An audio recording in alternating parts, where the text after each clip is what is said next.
California is the world's fifth largest economy. The San Pedro Bay ports represent the ninth largest harbor complex in the world. Our ports are the engine driving the economy forward, but a powerful engine is only as strong as its components. The Harbor Association of Industry and Commerce is the collective and impactful voice supporting the harbor business community for the last 40 years. Our goal is to propel this robust community forward into the future of industrial and commercial trade. Collectively, we strive to advance our members' business through cost-effective and responsible solutions, efficient standards, and advocate for robust industry legislation. Visit harborassn.com to learn more. Hello, I'm Tom O'Brien with the Center for International Trade and Transportation at California State University, Long Beach. Welcome to this special edition of Trade Talks. This edition is special for three reasons. To begin with, this is our first time back in the studio since 2019, and it's nice to be back in familiar surroundings. Second, this particular episode is co-sponsored by the Harbor Association of Industry and Commerce. The HAIC was established in 1975 to be a collective voice and advocate for the harbor business community on issues related to trade, transportation, energy, and environmental and land use issues. The HAIC is also committed to workforce development, ensuring that the harbor community and the many businesses which serve it have a steady stream of talent. Here at CSULB, we are grateful for their support. Finally, it's always special when I get to sit down with Mario Cordero, the Executive Director of the Port of Long Beach. Mario and I last spoke on Trade Talks in 2018, when the world, including global trade, looked a little different than they do today. Please join me as we hear from someone who's been front and center in the supply chain's response to the pandemic on this special edition of Trade Talks.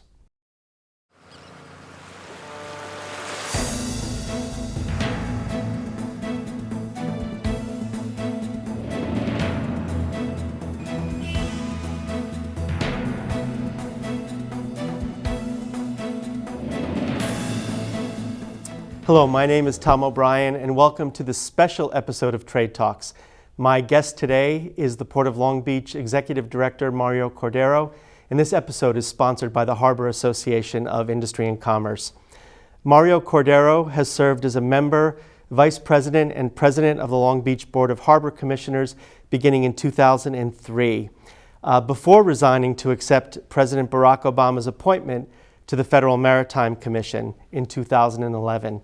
He served on the FMC until May 2017 and was chairman between April 2013 and January 2017.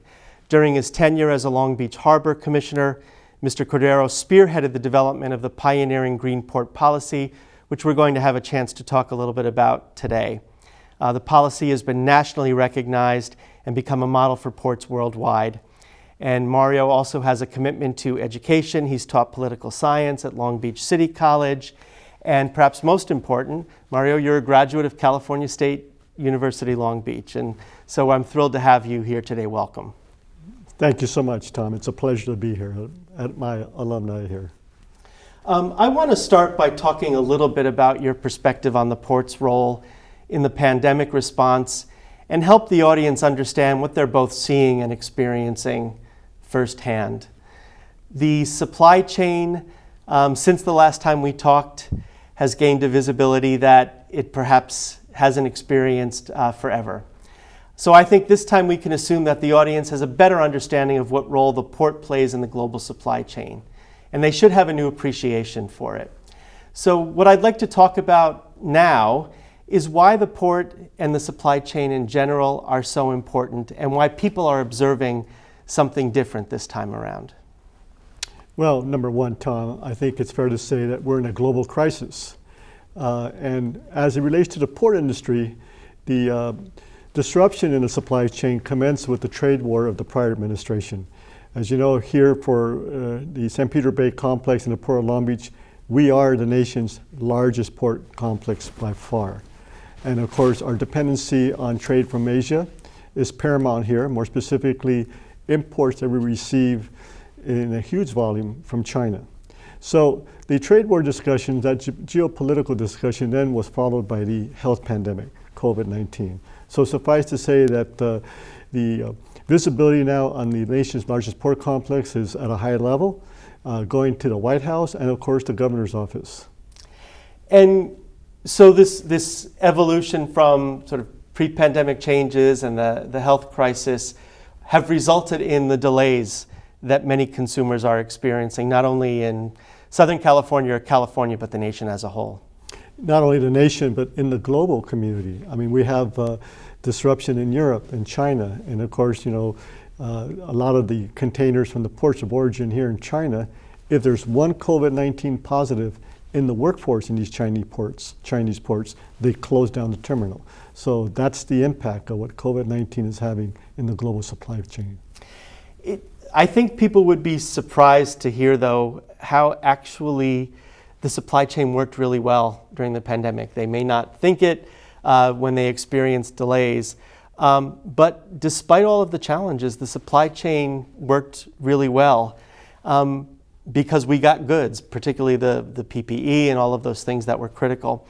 What role did the port play in making sure that there was that connectivity between where goods are produced and where they're consumed, and keeping everybody safe in the process?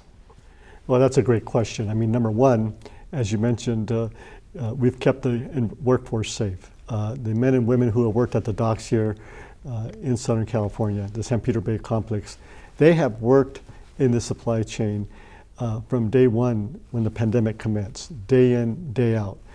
Some of the things that we did here at the Port of Long Beach is work with our mayor, Robert Garcia, and of course our Governor Newsom, to expedite vaccinations of these dock workers and people in the supply chain here at the San Pedro Bay complex. That was number one.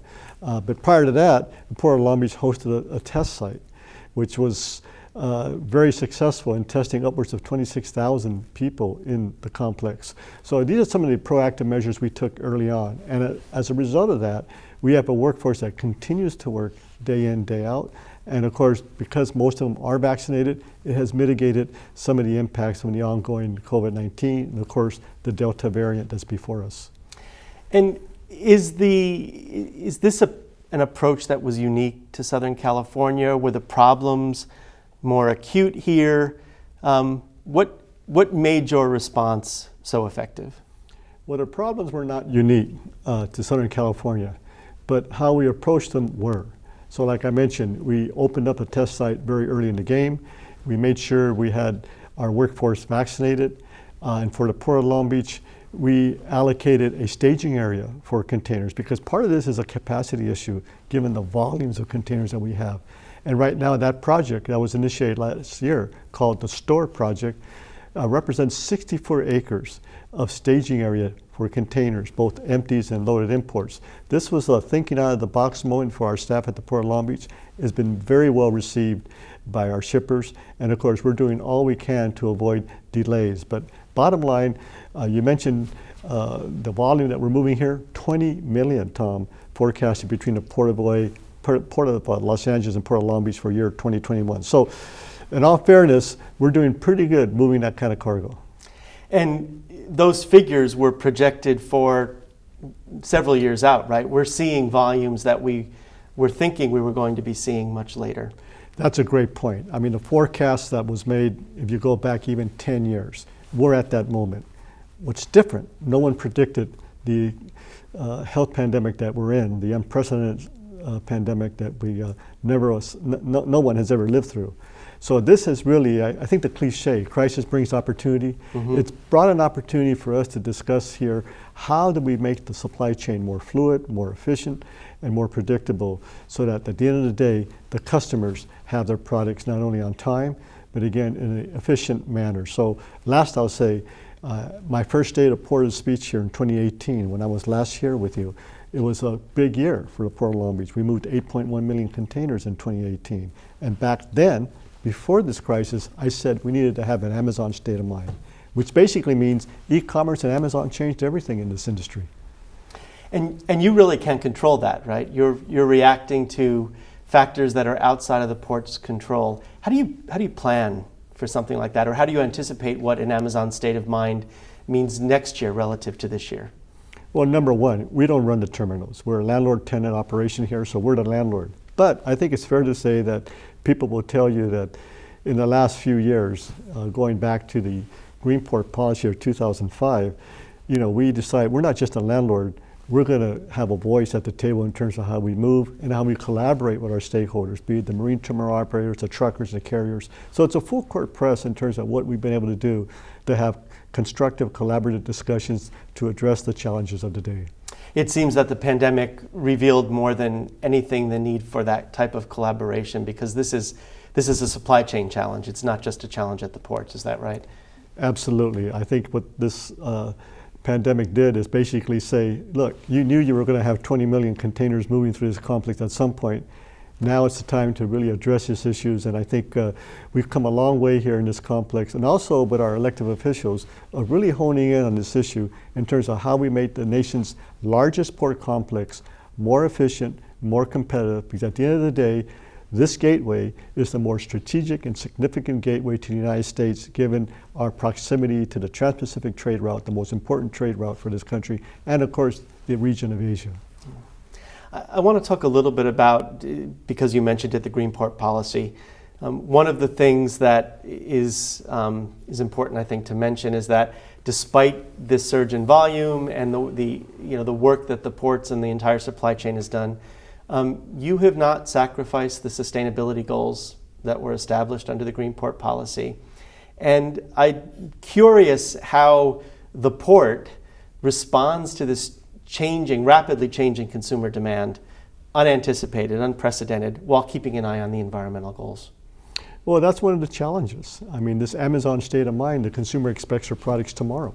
E-commerce has grown 14 to 15% in this crisis. So I think going back to the Greenport policy, the Port of Long Beach was way ahead, and in fact was a leader in sustainable development. That's what essentially that proved, and we have a resume of being successful. So for us, it's very welcome to have the administration, the Biden administration, has put all emphasis as a priority of equity and sustainable issues with regard to this industry, and we should be at the front of the line when it comes to projected government funding, because we have proven that we've done sustainable development and been very much of an environmental steward.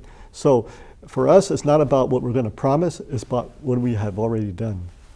And this is wide-ranging, right? It's everything from marine biology to, access to trucks at the ports. And can you talk a little bit about how the port develops its goals with all of these different partners at play? Well, number one, I think we work with not only our regulatory agencies, but our stakeholders, be it truckers, marine terminal operators, and of course, neighborhood and communities. I think this has been an effort, it's been a joint effort, and of course the City of Long Beach, we certainly appreciate the leadership we've had here at the City of Long Beach for many years on these issues, and more specifically today, Mayor Robert Garcia. And I think for Long Beach, again, we're a city of less than 494,000 people. So for such a small city, population-wise, comparatively speaking, think of what we've been able to do in terms of making sure that we guarantee movement not only of cargo here for the City of Long Beach, but for the region to the country, and again, in a sustainable fashion and environmental conscious manner. And where do you see the port's influence in other parts of the state or maybe in other ports around the country? Do you get questions about the policies that you're developing and what it takes to accomplish it? Because you really have taken a leadership role in this. We've had tremendous influence in the port industry. After the 2005 formal application of the Greenport policy, we were invited, and me specifically back then as a commissioner, at many forums to discuss this Greenport policy. What does this mean? And of course, we've now shown the world what it does mean, whether it's working with our community and our neighborhoods and our city, but more specifically, reducing emissions from port operations. The greatest story of that Greenport policy, Tom, is again leading to our collaboration with the Port of LA. We have reduced truck emissions here in this complex at the tune, particulate matter, at the tune from 88 to 90%. You remember, and people here in Long Beach remember the dilapidated black smoking trucks on the 710 corridor back in 2004, 2003. You don't see that anymore, but we still got a long way to go. Our aim now is not about reducing emissions, it's about eliminating emissions. So our goal now is zero emissions. I want to turn our attention a little bit now toward the future. We've talked about the impact that the pandemic has had, but there were already broader changes in the economy at play before. You alluded to those earlier. Includes the rapid rise of e-commerce. Can you share a little bit your perspective on what changes you may have already been preparing for before, and what may be on the horizon that we're not quite sure about yet? Sure. My first speech in this position as Executive Director of Port of Long Beach, the state of the port, was in January of 2018. And I said then that we needed to consider a 24/7 vision. Why? Because I knew what the forecast was. I didn't predict that we were going to have a health pandemic, but I knew that going forward, this complex was going to continue to lead in terms of being a very strategic gateway with the volumes of consumer demand here in containers. So I think at this point for the future, I think one of the things that, again, I'm very pleased that both in Washington and Sacramento, they now realize that at the nation's port complex, when you move 20 million containers, we cannot move with the models of yesterday. So the model of the future is 24/7. Now, it's a stepping stone approach to this, so it's not going to be anytime soon, and it's not going to be easy. But yesterday, the Port of Long Beach announced that we have a partnership with one of our terminals, a pilot project for extended gates, as a stepping stone to 24/7. So that's the next vision of what I predict eventually at some point will happen in this complex. Can you talk a little bit about what that looks like? Are we talking about extended evening hours, weekend hours, or is that yet to be determined? Yeah, extended hours. I mean, 24/7 basically means 24 hours a day for 7 days a week. Now, I'll be the first to admit that's not going to happen anytime soon. But let's say the discussion in terms of a compromise vision is already 16/5. For 5 days a week, have 16 hours of predictable gate operations. Now, I want to make clear, the answer is not just with the marine terminal operators here at the Port of Long Beach. It has to be throughout the supply chain. Whether you're a trucker, whether you're a warehouse, a railroad, we need that domino effect, which I predict will happen in time, of how we move the commerce in the most important gateway of this nation. And it sounds like that's an important step to give the entire supply chain some breathing room, right, to get started. And I think what this health pandemic really raised to our attention is now critical for us to take those bold steps for the future. And again, the port taking a leadership role, given your prominence in the regional supply chain, in the national supply chain. Well, I don't know about whether or not the prominence has helped, but I think all credit has to also go to the stakeholders, and we have a great staff at the Port of Long Beach, and our commission, who continues to lead in some of these futuristic visions, whether it's the Green Port policy back in 2005 or now in 2021, 24/7 vision. Yeah, and I think despite the fact that our viewers may be seeing the supply chain in action more than they ever have, I think they would be surprised at the complexity behind it.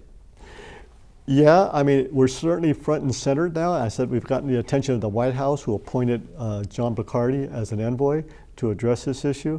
But with that, let me leave by saying that consumers are 24/7. We talked about e-commerce, online purchasing. So consumers can now buy products at 10 p.m. or 4 in the morning.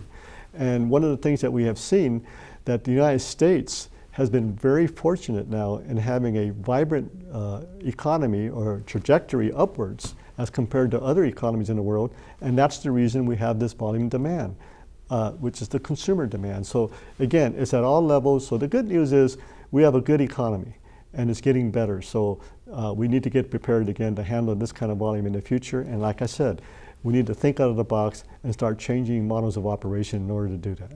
Well, I think good news is a good place to take a break. We will come back and talk a little bit more about what you see in the future ahead, 2022 and beyond. But for now, this is Trade Talks. I'm Tom O'Brien. We'll be right back.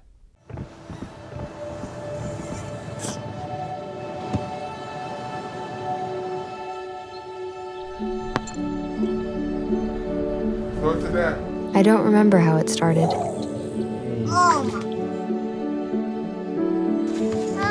Our back and forth. Victory. fumble, repeat. It always came back. Dad! Okay, here we go, throw it! Yeah. You probably don't remember what you told me, That was perfect. but I heard every word. Nice.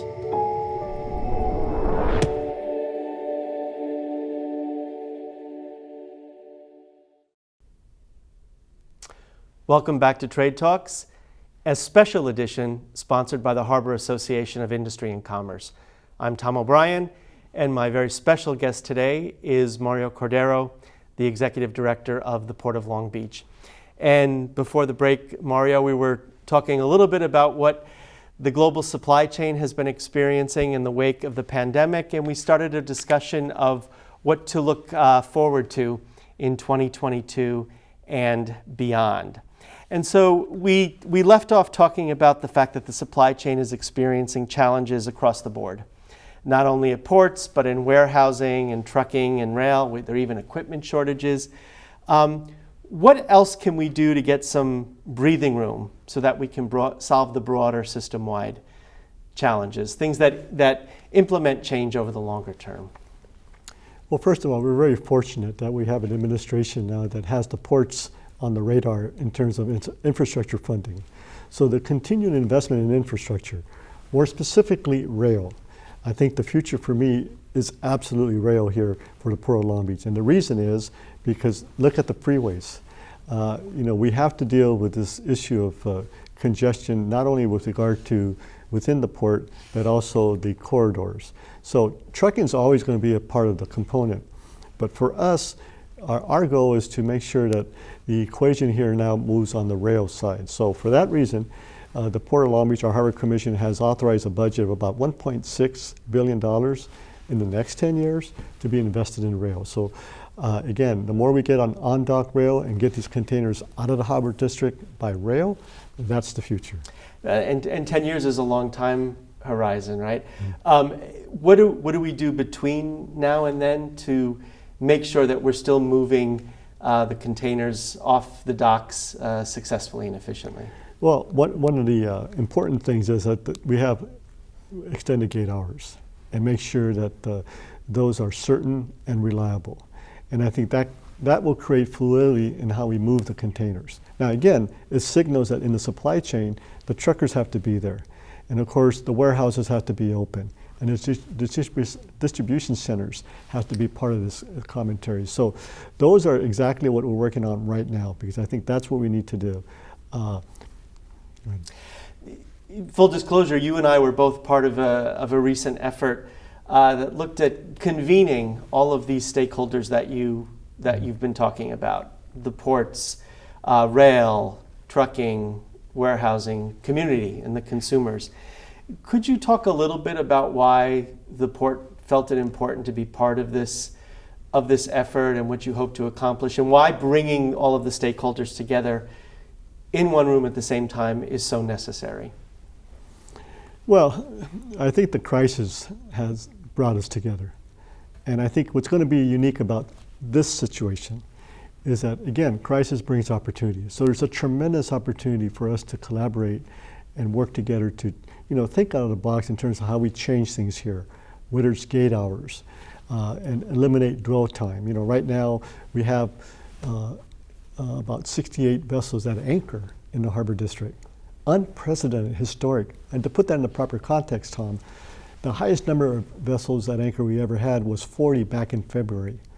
So what is it in normal times? 0, maybe 1 or 2. So it gives you the crisis that we're in, not only with regard to this health pandemic, but the impacts of what that has been. So I think when we start talking about extended gate hours and what our vision, when I said 24/7 back in 2018, people had the same reaction as to when I stated about the Green Port policy in 2004. It was not well received. It was futuristic at best. But I think history proves that Long Beach is not wrong when we have a vision. And I think what I'm looking forward to is that there's a lot of energy right now of stakeholders responding not only to our government officials, both in Washington and Sacramento, but to the consumers. Because at the end of the day, things have changed now in terms of the consumer expectation. So in that regard, we're going to continue to exercise every avenue, every opportunity available to make sure that we further this Amazon state of mind of moving containers it's about cargo velocity, so that we don't talk about cargo volatility. And that's a good distinction, and I think we're seeing pressure from the consumer, as you said, to sort of make sure that the containers are delivered. Does that translate into sort of a national imperative to elevate freight as a topic of discussion in a way that it hasn't been before? I know that from the work we do in education, we sort of see 50 different freight policies around the country. Is this an opportunity for us to demonstrate the importance of freight to this nation's economy as a whole? Absolutely. The opportunity here is for the United States to finally move forward a national freight policy. And let me tell you why that's such important. You know, during this pandemic, what the Port of Long Beach has done because of our $4 billion billion investment in the last 10 years, it was a very opportune time to finally put closure and open one of our two greatest capital improvement endeavors. The new bridge, soon to be called the Long Beach International Gateway, a $1.5 billion investment, and the state-of-the-art terminal. That's another $1.7 billion investment. What a great time to have done this. I mean, despite the volume and the surges, you don't see any congestion on our new bridge because we've expanded the lanes. We've had emergency lanes added to that. So I think the point being here is the opportunity again to continue to meet these challenges and lead in terms of what the kind of infrastructure that we do need here. And again, keep in mind that the American consumer has continued to have growth in consumer spending, and the folks in the retail sector will tell you that the expectation of retail sales growth for this year is anywhere between 11 to 15%. And again, our economy is on a very positive trajectory. GDP growth year to year, somewhere around 6%, could be 6.3. But the good news for 2022, that economic growth now is projected to have further growth for year 2022, given that we assume we're going to at some point be able to control the virus, not only COVID-19, but the Delta variant. You referenced operational strategies. You talked about the infrastructure, state of the art, and I can attest it's a beautiful bridge. What else does state of the art look like moving forward? Are you looking at technology-based solutions, other operational changes, other infrastructure improvements? You mentioned rail, of course, that are going to be part of the solution moving forward? Yes. So when we talk about infrastructure, you know, the first thing that comes to mind is brick and mortar kind of projects. But today's a new day. It's about digital transformation. And I think in terms of technology, in terms of furthering visibility, furthering transparency and efficiency, I think what we're working on, in addition with our terminals, the use of technology, again, to sort of, again, with our stakeholders, have more visibility, and our ultimate customer, the beneficial cargo owner. They need to know not only where the location of their container is, but when are they going to get it?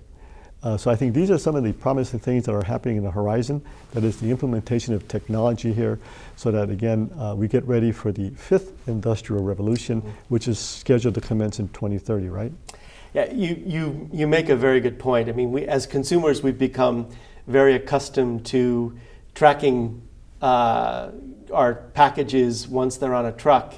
And the notion that we might be able to do that when that good is on a container at sea would be revolutionary. Exactly. I mean, just to put that in some more context, I'll be honest, I never shopped online before this whole pandemic. And my wife, Gloria, has gotten very good at it. You know, it's very convenient. So the younger generation has taught us something. You know, there's ways to be more efficient. You don't have to go to a brick and mortar place or a destination or venue. And like I said, you can sit back and shop at 10 p.m. And I think it's probably a little bit facetiously to say the consumer has been addicted because there's a lot of purchasing going. So I want to make sure to the consumers who are listening start shopping early for Christmas because there's a lot of demand and you don't want to get caught short come for those late Christmas shoppers like myself. Certainly, I'm not going to wait till weeks before Christmas to do my Christmas shopping. The advice, start doing it now. It's a good point. Although it might be a good excuse, right? if you're too late. Sure. What are the risks of doing nothing? I mean, there are some who would argue that maybe we shop too much, maybe there are too many goods, but does that solve the problem? Well, no, it doesn't, because again, number one, the risk of doing nothing is what we have today, and let's put this again in what we have: 20 million containers. We knew we were going to have that kind of volume at some point. What we didn't know that was a health pandemic was going to precipitate this. So I think going forward, the risks of saying that we can't afford to do this, and let me give you a good example. The whole debate about extended gauge, using what we call the hoot shift. And that hoot shift is the men and women on the docks who work from 3 to 8 in the morning. Okay, we don't do that here. And because it's costly, it's a financial risk. But I think that's a good example of what I'm trying to portray here. What is the risk of doing nothing? You know what the risk is? Impact to our monetary policy. One of the major factors that the Federal Reserve Board is talking about in terms of inflationary factors? Shipping, transportation costs. And I think when it gets to the Federal Reserve Board, that's an issue that they're looking at in terms of the transitory inflationary policy and the monetary policy. That's an eye-opener. So for those of us who are in the shipping and transportation industry, we need to take note of that and make sure that the time for debate is over. The time for implementation is now. Yeah, and it's a really good and interesting point in that the stakeholders in this, the people who have a stake, are now, I think, much more broadly perceived than they were before the pandemic. The full integration of trade with monetary policy, the relationship between commerce and trade and the environment is all front and center, as we've been saying. Is this the legacy of the pandemic, sort of a new framework for freight planning, for integrated uses of technology, of policy framework, of monetary policy? Is this where we're going to see the greatest impact of the pandemic in how we plan for freight moving forward? Well, it's fair to say that the pandemic has brought an inflection point on this question, and that is, again, we have not only 20 million containers coming in forecasted for this year, but I think what this crisis has done, aside from the negative health impacts for those of us, or many of us, or people who have had friends and loved ones succumb to this or seriously ill, but this is a wake-up call to us. And that wake-up call is, again, we need to change how we operate here. So putting it on a more everyday, day-to-day kind of observation, I don't think there's anybody in Long Beach who has not been impacted in terms of the shipping transportation question. Talk to your neighbor who's ordered a dishwasher, a bicycle, outside furniture. It's unbelievable how much time it's taken for that product to get here. And I think the American consumer at some point is going to run out of patience. They don't want to wait 3 months to get an appliance, or 4 or 5 months to get a bicycle. Things have to change. So I think what the pandemic has brought to us is that inflection point that for us to realize what we realized all along. This kind of volume, we need changes. And the change is going to be a model of operations that differs from what we were accustomed to previously. And you touched upon this earlier, but you really rely upon government partners locally in Sacramento and in Washington as well to sort of be on the same page with that. And by all accounts, you're seeing that happening. Is that fair? Clearly, I think the best example is, I think for those of us in Long Beach, I think we should all be proud that we hosted yesterday a summit that was unprecedented. Unprecedented because participating in this summit was the White House by way of the port-appointed envoy, Mr. John Bakari.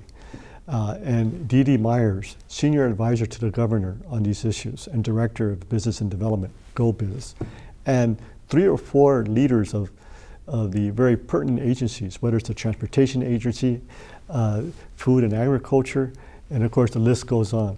To have a summit where everybody's there in one room saying, we need to figure this out, not just identify the issues that we've identified in years past, but identify the solutions. So it's a historic moment for the Port of Long Beach, it's a historic moment for the San Pedro Bay complex, and it's a historic moment for the country in terms of how we now chime in on transportation and shipping in the same way that Dwight Eisenhower chimed in, that ultimately led, President Eisenhower ultimately led for 1956, the most historic infrastructure endeavor that this country had made. And this administration hopefully now could move to that second step of investing in transportation and infrastructure. And I know you've traveled the world looking at other port complexes. Yeah. Does this put us in a position now to be more competitive, to maintain our competitiveness as a trading nation, given sort of a laser focus now on some of these issues? No question, because for those who question the 24/7 model, it's not a new model. In my travels to Asia, Asia is 24/7. In fact, when you have part of our problem about having ships at anchor, these imports are coming in volumes from factories and ports who work around the clock. And so what happens when you get to the United States? Aside from the reasons I mentioned as to why we had the backlog, there is a part of this that when they come here, we don't have that day-night mentality in terms of how we move cargo. But that's going to change. And this is an impact, I think, that is going to require adjustment not only from the supply chain operators, but also maybe from the consumers as well. Will consumers have to expect a transition phase to getting to full 24/7? Are they going to have to manage their expectations a little bit as we adjust to the backlog? Yes, I think that's fair to say. I mean, I think one of the things that you're seeing now is that the cost of this transportation and shipping, which for most of the pandemic period was bared by the retailers and the manufacturers, that cost you're going to start seeing, if it hasn't already, now being passed down to the consumer. So everybody has skin in the game here, whether you're a consumer, whether you're a marine terminal operator, but every stakeholder in the supply chain, as we should, including port authorities who have to lead in this conversation. So part of it is managing expectations, right? Yeah. It sounds like. Well, yeah, I mean, you have to manage those expectations. I mean, 24/7 is a good example. I've never said 24/7 is going to happen overnight. I never said 24/7 would be a short-term expectations. But in terms of how you put that in the proper context, it's certainly a long-term. In fact, today, based on yesterday's conversation, it's fair to say it's a midterm expectation. But the steps that we take to that, and I think the more progress we made, as an example, if we go 16/5, 16 hours a day for 5 days a week, guaranteed, rain or shine, I think our customer would appreciate that, and ultimately the American consumer will see that they don't have to wait months and months for their appliance. Yeah, my sense is that it's more about predictability, and people can adjust knowing that if it's not going to be here today, but for certain it will be here tomorrow. People can live with that. I think in any industry, if you give people certainty, they'll live with that. They'll appreciate that. Yeah. Well, this is a good time to take a break, Mario. Okay. When we come back, I want to talk a little bit about how we message the importance of the supply chain and the work that the port does. I'm Tom O'Brien. This is Trade Talks. We'll be right back. This is the story of a boy who didn't talk for a long time. The boy liked things to always be the same. Any changes would scare and upset him. The unknown was an unfriendly place. The boy was very sensitive to lights and sounds. So he built secret hiding places where they couldn't get in. The boy didn't like looking people in the eye. He wasn't trying to be mean, it just made him feel uncomfortable. Sometimes he would flap his arms again and again. One day, I found out I had something called autism. My family got me help. Slowly, I found my voice and learned all the ways I could live with it better. Early intervention can make a lifetime of difference. Learn the signs at autismspeaks.org. Welcome back to Trade Talks. I'm Tom O'Brien, and my special guest is Mario Cordero, the Executive Director of the Port of Long Beach. Mario, at the close of the previous segment, you talked about the role that the public sector partners can play in helping the port and the supply chain, and recognizing that the Harbor Association of Industry and Commerce helped bring us together today. They're a co-sponsor, and that they have an interest in making sure that the voice of the harbor community is heard on a wide range of topics. I'd like to shift now and talk a little bit about communicating the importance of the trade sector to the community. The port's in an interesting position. You have responsibility to the community as a department of city government, but you also have tenants. You mentioned that you're a landlord, right, whose needs you have to respond to. How do you balance those two roles? Can't be easy. Well, it is not easy, but for the Port of Long Beach, we've been able to do that. I mean, today, one of the concepts that's widely spoken about is ESG at every corporate level, environmental social governance. Right. Essentially, Long Beach did that back in 2005, or started that, and we've been doing that. So I think if you go back to what we've been able to accomplish, I remember when I was on the commission, when Beverly O'Neill appointed me back in 2003, there were two things about the Port of Long Beach for citizens of Long Beach. One, most people didn't even know about the Port of Long Beach. Two, what you did know what you did know about the port, it was a polluter. I think definitely those times have changed. I think we had a very proactive community engagement, which including not only educating people about the importance of the port, not just in Long Beach, but for the state of California. So where we're at today, when we look at this health pandemic, I think it's fair to say that the workers in this complex now are considered essential workers. I say that because one of the successful aspects of that vaccination campaign was we made the argument to Governor Newsom that these workers were essential, and they are. So I think, right now what you're probably hearing, I just got a call this morning from someone who lives in Newport Beach. Why are these containers outside my view here on the coast? So the spotlight's on us. But I think on a more serious conversation about this, these are essential workers. And I think, again, when you get the attention of the White House and the administration who now says, we want some solutions here, that tells you something about now where this conversation's at and the reason why this port complex is so important. I earlier talked about the need for a national freight policy. If we had that, Tom, I could guarantee you that based on a policy like that, the first thing you're going to identify is what are these significant corridors, the significant ports. I would foresee that a policy like that would probably put LA Long Beach number one on the list. Just like we do in infrastructure projects. The new bridge that we just built, replacing the Gerald Desmond Bridge, was a project of national significance when it came to funding from the federal government. Yeah, I think you're right. When people think about the supply chain these days, it's no longer an abstract concept, right? It's a bridge, it's a vessel, it's a lifeline to PPE or other products that have been needed to survive the pandemic. Absolutely. For many harbor-related and supporting businesses, one of the challenges, though, is the complex nature of the policy and regulatory environment. That still remains a little complex. I'm sure you've heard this not only as a port director, but as a former commissioner and as a chairman of the Federal Maritime Commission.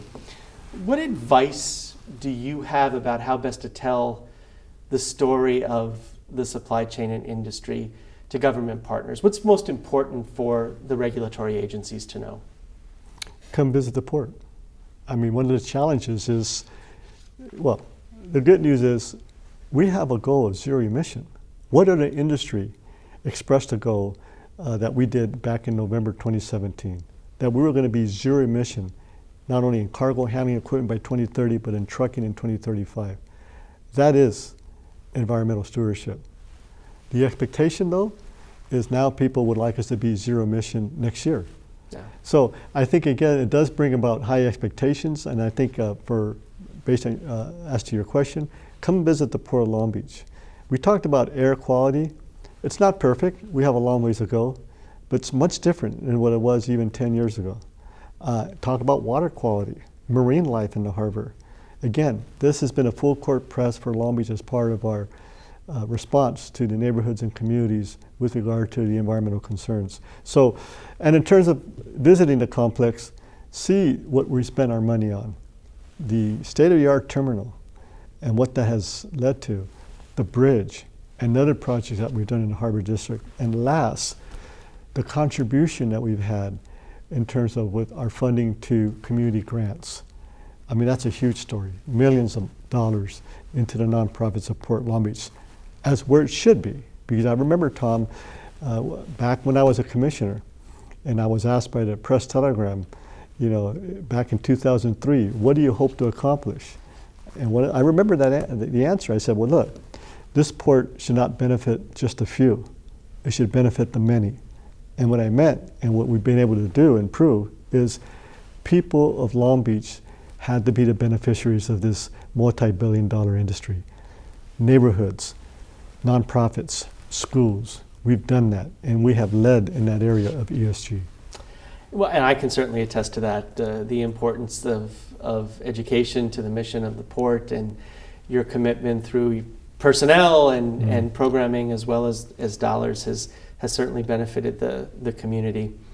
I do want to sort of revisit one point you just made about the transition to the zero emissions, which is clearly a position that puts California at the forefront in the nation and globally in some cases. Do you have any concern about sort of the message coming from that being that California is not competitive or is not business friendly or sort of doesn't want the trade to come here? Well, my only response to that is California is the 5th largest economy in the world. And the reason we're the 5th largest economy is not just because of Silicon Valley. I think international trade has a lot to do with this. So I think the jobs that had come from this operation in the ports speaks for itself. And again, simply stated, California is the 5th largest economy in the world. So what does that mean in the United States? We're not only leaders in terms of vision when it comes to environmental climate change issues, but also in terms of business practices. Because look at our GDP for this state. It's upwards of, 3.1 trillion. So I think that speaks for itself.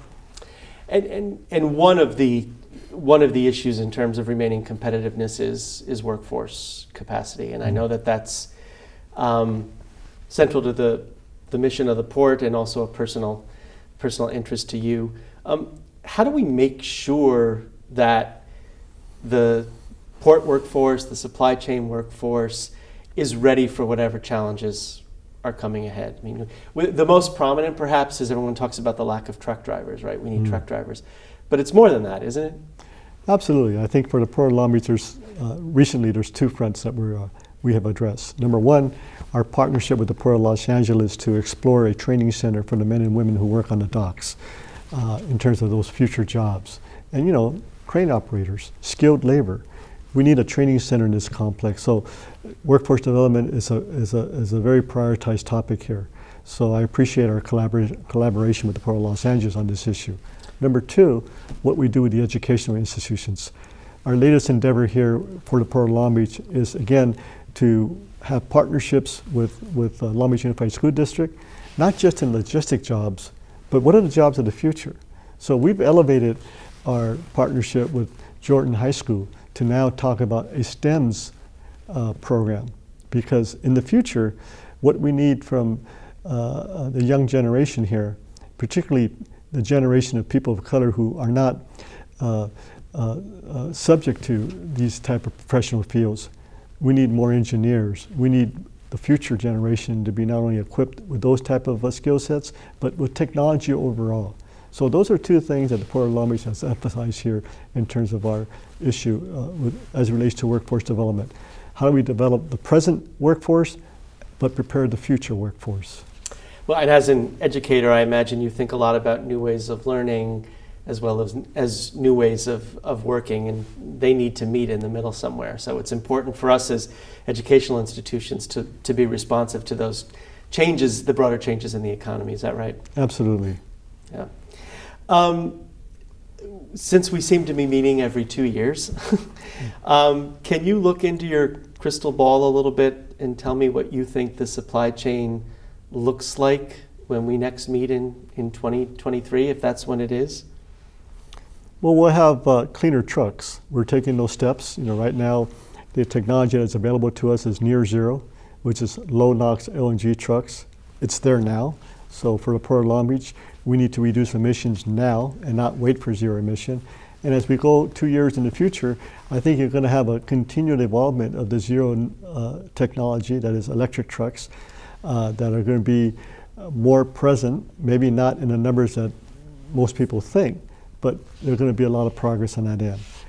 Another issue is our continued investment in rail.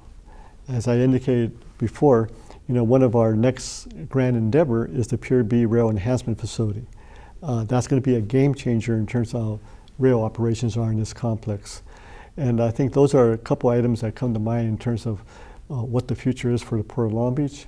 And last, again, now implementing this Amazon state of mind that I'm talking about, which includes a 24/7 vision, continuing extending gate hours, because that 20 million volume that we are now going to expect here for 2021 for the San Pedro Bay complex, it's not going to get any less. How much more will it get? Are the projections already shifting? Are we talking, 25 million down the road, or are we not there? Certainly by 2030, you're definitely talking about in excess of 25 million. More specifically, maybe 27 million TEUs. And even by mid-decade, 2025, you're approaching 24. So it's an opportunity for us now to roll up our sleeves and get ready for that. And I'm confident that we will be able to do that. And I think the future looks good, not only in terms in the short term in regard to the economy, but again, responding to our ultimate customer, the beneficial cargo owners, and of course, our American consumer. And will we still be talking about the pandemic and its legacy and impact on the supply chain? They'll be talking about this pandemic, I predict, in the decades to come, because the impact it had to the global community and all sectors is going to be something that will be a conversation, not only in terms of what those impacts were, but what we do as a nation in preparation for whatever that next crisis brings us. And in terms of collaboration with other ports, other nations, what's on your docket when you travel overseas next to sort of talk about what the port is going to be doing next and how you can better understand what your trading partners are going to be doing? Well, every region is different in terms of port authorities, in terms of how they operate and the commodities that move through their ports. But one of the major conversations today when it comes to our collaboration with other port authorities around the world is on the issue of climate change. How do we better, as stakeholders, as port authorities, continue to implement change and a positive impact on the whole question of climate change? And that topic is a very vigorous conversation. There's a lot of buy-in, whether it's in China, whether it's in the United States. So that's a major issue that continues to play in a very positive sense. And one I assume that depends upon collaboration, which is where we started this conversation with not only industry, but partners at regional, state, and local government, as well as the federal government as well. Yeah, I mentioned if you go back to our reductions in emissions, 88% in particulate matter, NOx at the tune of 59%, and SOx at the tune of 97%. All this would not have been accomplished if, in fact, we didn't have collaboration with everybody in the supply chain, the truckers, the marine terminal operators, and of course the port authorities. So, a lot has been said about what we need to do to further reduce emissions, but I could tell you for a fact, what our marine terminals have invested in this conversation has been significant amounts. So there's not a terminal out there that has pushed back and said, we're not going to do anything. So the good story for San Pedro Bay Complex, which includes the Port of LA, is that we have a very vigorous and vibrant stakeholder network here, that we've accomplished some good things, and we will continue to think out of the box here. And for our audience, which is both local and beyond, What's your concluding message that you want them to know, maybe something you haven't shared about the work that you're doing at the port and what it means for all of them as consumers? Well, it means everything, because when we talk about international trade, it starts at the port. So whether you're a farmer, whether you're a consumer, a manufacturer, everything comes in through your port. So we have a lot of important gateways in the United States, and I think what everybody is realizing is how important that is, because when there's obstruction or at least disruption in supply chain, we're front page. I mean, look where we're at right now with the kind of summit we had yesterday. All the interest, not only in the local networking of leaders and stakeholders, but in Washington and Sacramento. And we're not just meeting here to solve the problems of Long Beach. We're meeting here to have solutions for the entire supply chain, because let us not forget that Long Beach, Los Angeles, 40% of the nation's imports come to this gateway. And these containers go as far east as hubs like Chicago, Kansas City, as far east as Atlanta, Memphis. So no matter where you are in the United States, if you remember, Tom, the Alameda Corridor did a study back in 2006, if I recall, or 2007. Based on that study, there's not one congressional district in mainland United States that cannot say they received a container from this complex. And I'm assuming that that's a message that the harbor community is interested in making sure it gets out as well. That's the impact. Well, Mario, that's all the time we have for today. I want to thank you for a fascinating discussion, and I hope you'll come back before another 2 years. Absolutely. If we can, to check in and we can see how accurate your predictions are. And I also want to thank you, the audience, for being part of the discussion today. And I hope you'll join us around the negotiating table the next time we gather for Trade Talks. Thank you. I'm Tom O'Brien.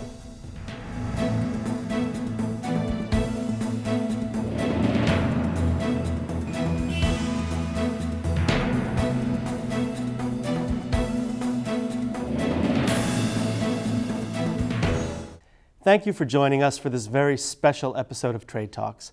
My thanks to our guest, Mario Cordero, Executive Director of the Port of Long Beach, and our sponsors, the Harbor Association of Industry and Commerce.